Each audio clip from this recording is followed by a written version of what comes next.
Go ahead. Thank you. Why did you guys decide to rebrand the rise in gas prices as the hashtag Putin PriceHike? I mean, if you want to use that on Fox, I welcome that. But I think it'll get a lot of airtime because we have heard the president warn for months the gas prices were rising because of the supply chain and because of post-pandemic demand. If you guys knew for months that this was going to be the hashtag Putin PriceHike, why are we just hearing that now? Well, Peter, if we go back to 6 months ago, I don't think anybody was predicting we would be exactly where we are as it relates to Russia and Ukraine. As you know, that events in the world, including the invasion by Russia of a foreign country, does prompt instability and volatility in the global oil markets. And there are all sorts of different issues that can impact that. That's what we're seeing now.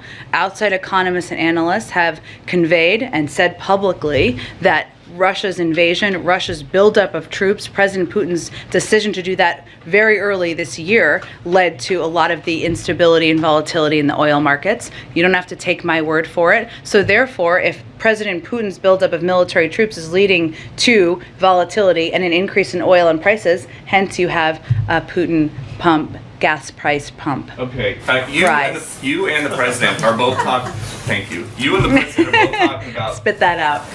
You and the president are both talking about producing energy here, saying that oil and gas companies have 9,000 permits to drill now. They could be drilling right now. Would President Biden cut red tape to make that possible? What red tape needs to be cut? When they have the permits, they have the capacity to do it. What's holding them up? Does President Biden think that each of these 9,000 leases that are available have oil or gas in them? Because industry experts are saying that that accusation is a complete red herring. Some permits are viable and some are not. And that when you say that, this represents a fundamental misunderstanding as to how this process works. Well, first of all, nearly 60% of leased acres remain non-producing. That's a lot.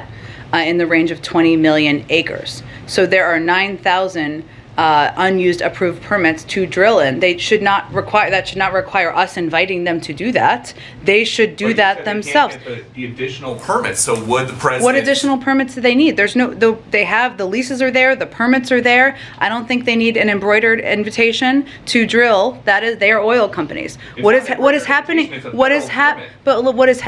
The permits have been granted, Peter. What is happening here is that we are seeing these are private sector companies. We recognize that. Many of them are making record profits. We see that. That is all publicly available data. They have pressure to return cash to investors and their shareholders. What we're saying right now is there is a war.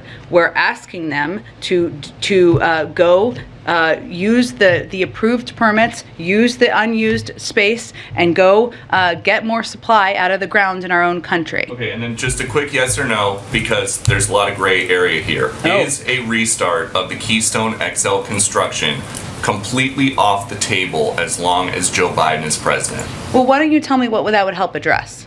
I'm asking you if it is an option. You guys say all options are on the table. Is restarting Keystone construction one of them? If we're trying to bring about more supply, that does not address any problem. It's supply from Canada, a friendly ally, instead of Saudi Arabia. We're already getting that oil, Peter. It's the pipeline is just a delivery mechanism. It is not an oil field, so it does not provide more supply into the system. It does not address. Is it possible that Joe Biden will ever say, you guys can go ahead with construction of Keystone XL? There's no plans for that, and it would not address any of the problems we're having currently. Go ahead.